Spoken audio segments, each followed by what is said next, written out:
एक तमाचा जो गूंज कर पूरी दुनिया में सुनाई थी, और एक ऐसा जो चुपचाप बिना शोर के असर छोड़ जाए। आज की मुद्दे में दोनों तमाचे शामिल हैं। क्रिकेट की दुनिया में पाकिस्तान को सब जानते हैं कि उन्हें एक बार ऐसा तमाचा मारा गया था जो आज भी गूंजता है।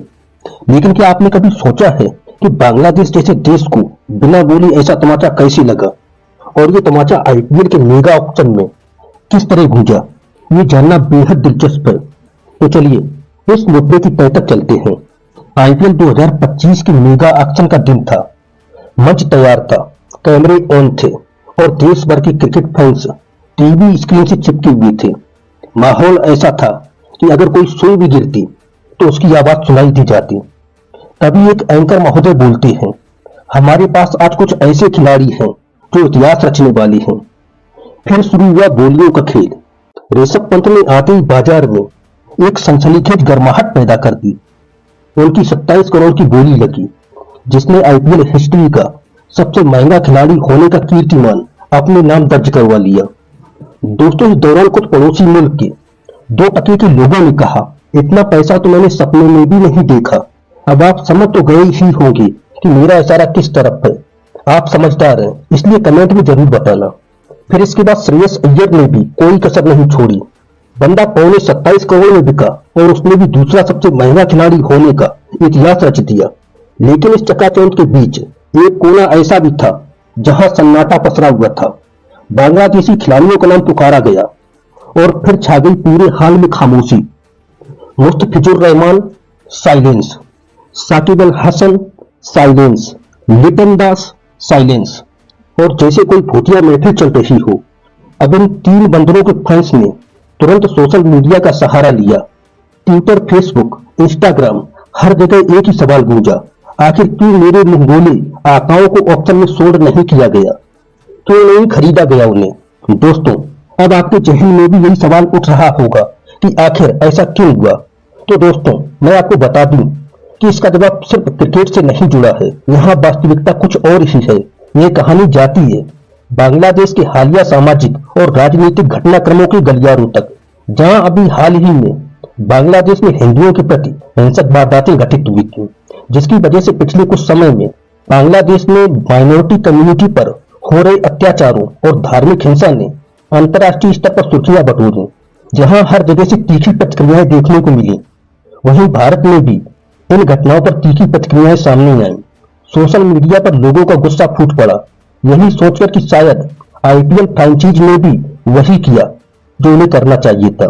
उन्होंने खुद को इस विवाद से दूर रखने का फैसला किया। उन्होंने विरोध का डर, पैसों का नुकसान और विवादों से बचने की रणनीति के तहत बांग्लादेशी खिलाड़ियों से दूरी बना ली। यह नो सेल वाला मुद्दा सोशल मीडिया पर आग की तरह फैल गया। बहुत से लोगों ने कहा, यह सिर्फ क्रिकेट नहीं बल्कि राजनीति का खेल है।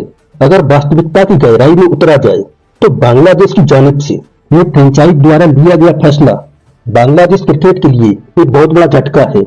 मुस्तफिजुर, लिटन दास, साकिब जैसे बड़े नाम जिनकी बेस प्राइस 1 करोड़ से 2 करोड़ के बीच थी, वे सब अनसोल्ड ही रह गए।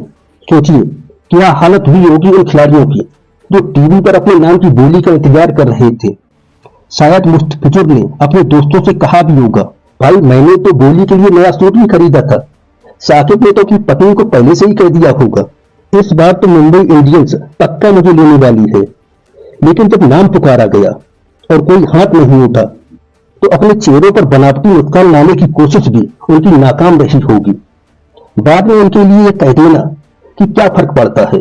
पर दोस्तों, शायद ये लाइन कहने में आसान हो, लेकिन सच्चाई तो यही है कि आईपीएल जैसे मंच पर न केवल बहुत सारा पैसा है, बल्कि हर अच्छे खिलाड़ी को अंतरराष्ट्रीय स्तर पर बहुत तगड़ी पहचान भी मिलती है। दोस्तों, मैं आपको ये भी बताता चलूं, ऐसा सिर्फ पहली बार नहीं हुआ। अगर सच देखा जाए तो ऐसा दूसरी बार हुआ है। पहली बार पाकिस्तानी खिलाड़ियों को 2008 के बाद से आईपीएल में खेलने का मौका नहीं मिला। शाहिद अफरीदी, शोएब अख्तर और वसीम अकरम आज भी उस समय को याद करते होंगे। शाहिद अफरीदी ऐसा भी बोलते रहे होंगे पहले कि हम तो सोच रहे थे आईपीएल में खेलकर धूम मचा देंगे, लेकिन फिर हमें पता चला कि हम तो बस गूगल सर्च पर ही टहल रहे हैं, टीम में तो हमारा नामो निशान भी नहीं है। अब जरा सोचिए, अगर बांग्लादेशी और पाकिस्तानी खिलाड़ी मिलकर अपनी खुद की लीग शुरू करें तो क्या होगा? नाम हो सकता है 9 आईपीएल लीग। नारे होंगे हमारा खेल हमारी पहचान। पैसे नहीं, सिर्फ इज्जत चाहिए। सोचिए, साकिब और अफरीदी एक ही टीम में हो, किसी एक मैच में एक ही कैच को छोड़ते हुए। दोस्तों, लगेगा ना उस वक्त बिल्कुल ड्रामा क्वीन मोमेंट्स। दोस्तों, वैसे देखा जाए तो आज आपसे मैंने काफी बातें कर ली हैं। बस अब इंतजार है तो सिर्फ इतना कि आप भी कमेंट सेक्शन के माध्यम से मुझसे कुछ बात करें। इसका जरिया है मेरे ये कलेक्टिव प्रश्न। मैं जानना चाहूंगा आपसे, क्या भविष्य में बांग्लादेशी क्रिकेटर्स के लिए आईपीएल के दरवाजे फिर से खुल सकते हैं, या फिर से ये सिलसिला लंबे समय तक यूं ही चलता रहेगा, या फिर यूं समझें कि यह पाकिस्तानी खिलाड़ियों की तरह बांग्लादेशी खिलाड़ियों का पत्ता भी हमेशा के लिए कट चुका है आईपीएल से। क्या बांग्लादेशी क्रिकेटर्स को आईपीएल में खेलने का मौका मिलना चाहिए? क्या ये महज एक खेल का हिस्सा है, या इसके पीछे राजनीति और हालात की जटिलता छिपी हुई है? आपके क्या विचार हैं? आप अपने विचार साझा करने के लिए पूरी तरह स्वतंत्र हैं। नीचे कमेंट सेक्शन में जरूर बताएं अपने मन की बात। और हाँ, अंत में चलते चलते इतना जरूर कहना चाहूंगा, अगर आपको ये वीडियो पसंद आया हो तो इसे लाइक करें, अपने दोस्तों के साथ शेयर करें और चैनल स्टडी विद राघव को सब्सक्राइब करना न भूलें। अगली बार हम लाएंगे कोई और दिलचस्प मुद्दा। तब तक के लिए जय हिंद, जय भारत।